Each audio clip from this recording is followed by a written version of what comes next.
The purpose of this video is to provide a practice template for domestic basketball teams playing in the Southern Basketball Association. We understand the difficulties domestic teams have with allocating court space to their teams and have decided to make this video as a tool for coaches to best utilise the resources they have at their disposal. We are working off the fact most clubs can only allow for 45-minute training slots, often with 3 teams training on one court. Even with these restrictions, coaches can get their players to train and improve in an environment that is both enjoyable and educational. We have broken the game down into 6 component areas: ball handling, dribbling, passing, shooting, layups, and individual defensive fundamentals.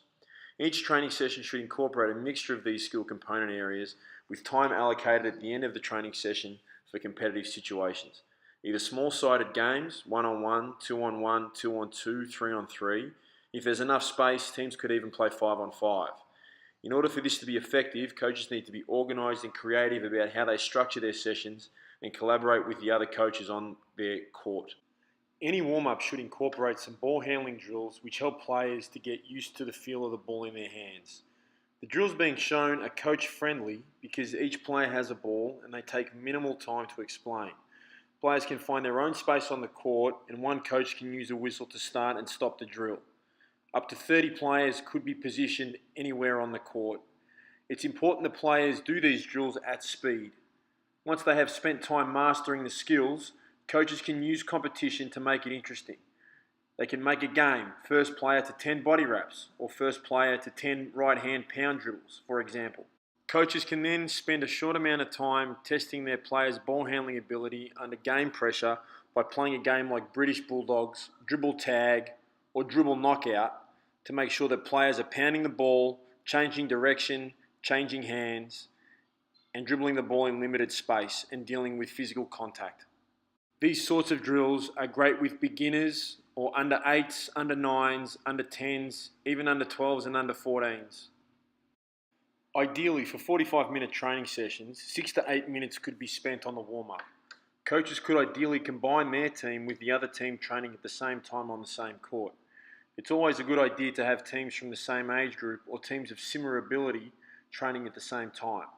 Coaches should also incorporate some footwork drills, which include running and stopping, pivoting and sliding, to get their players used to changing direction and pace when they play.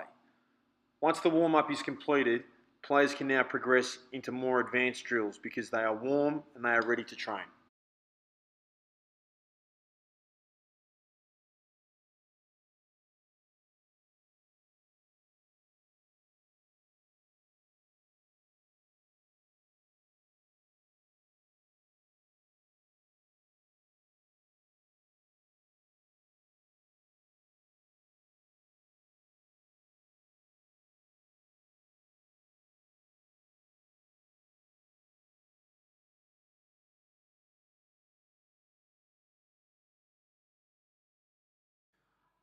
Coaches should also try and incorporate a full court dribbling segment into each training session. This segment of training should last between 6 and 8 minutes, as players are able to go from baseline to baseline, the length of the court, executing a variety of different moves. They could line up in 3 or 4 lines on the baseline, and again, this could be used with a large group of players, maybe 2 or 3 teams at a time. Players can work through executing their moves at the foul line, at half court, and at the opposite foul line. Coaches may need to demonstrate or explain the skill as players are being asked to go through them, and it's important that coaches also encourage their players to visualise a defender and work at a pace that is game-like. The most common moves that are used are the speed dribble, obviously going as quickly as they can, a crossover move where players change hands, through the leg move, behind the back move, an inside-outside dribble or an onside dribble, and combination moves.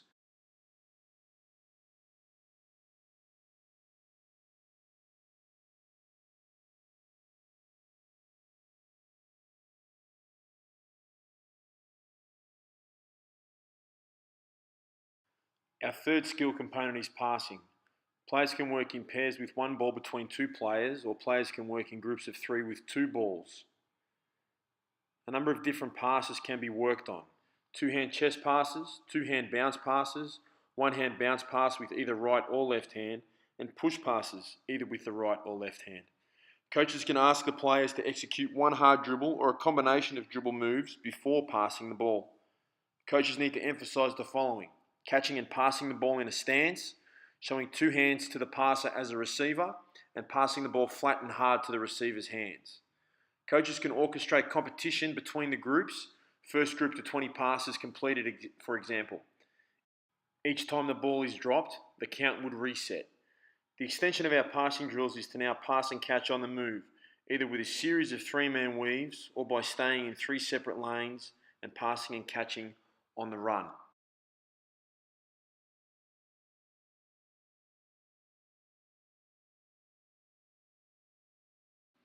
Shooting is the one skill that is unique to the sport of basketball. Domestic teams should spend some time at each training session making sure they're working on shooting form. Players can either shoot to each other in pairs if baskets are unavailable, or can shoot at the basket by lining up at the blocks and the under 12 free throw line. There are many different ways to teach shooting, but some of the common threads that coaches should emphasise to their players are: feet should be shoulder width apart when facing the basket, knees should be slightly bent, and players should have the ball holstered at their hip when they catch it. The ball on the shooting side of their body should be in line with their toe, their knee, and their elbow. Players should be encouraged to lock and snap their wrist at the point of release. Hold their follow through until the ball goes through the net. Their eyes should always be on the target or where they are shooting the basketball.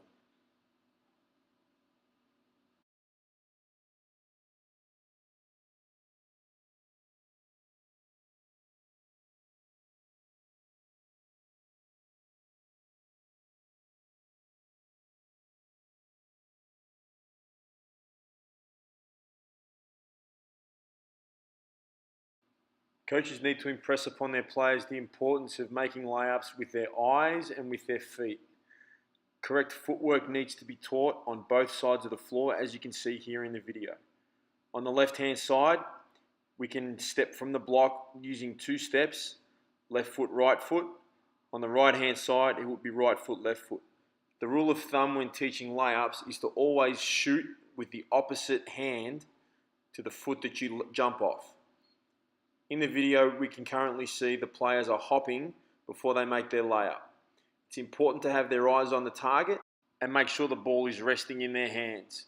Here we are using one hand, but the players could also use two hands, the other hand as a stabilizing force. Once we progress to drills, it's important that they're able to do layups off the dribble. Here we can see a rebounding line and a layup line as the players attack the basket. Encourage the players to take as few dribbles as possible to get to the ring. Make sure they have their eyes up and they are attacking hard to the ring to score. They should focus on hitting the inside white square on the backboard. Make sure that players are using a right-hand layup on the right-hand side and a left-hand layup on the left-hand side. Again, if they're making a left-hand layup, they have to jump off their right foot and bring their left knee up as their left arm extends to the basket. In these drills, we can now see the players are passing the ball backwards and forwards. Again, being able to make a layup off the catch. Once they catch the ball, they are taking 1-2 steps and extending up hard to the basket to make their layup. The focus should again be on the inside square of the backboard.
It's not vital that teams play 5-on-5 at the end of their training session, but some form of competition, either 1-on-1, 2-on-2, 3-on-3, or even some advantage-disadvantage drills like 2-on-1 and 3-on-2, are a good way for coaches to get some scrimmage elements into their practice.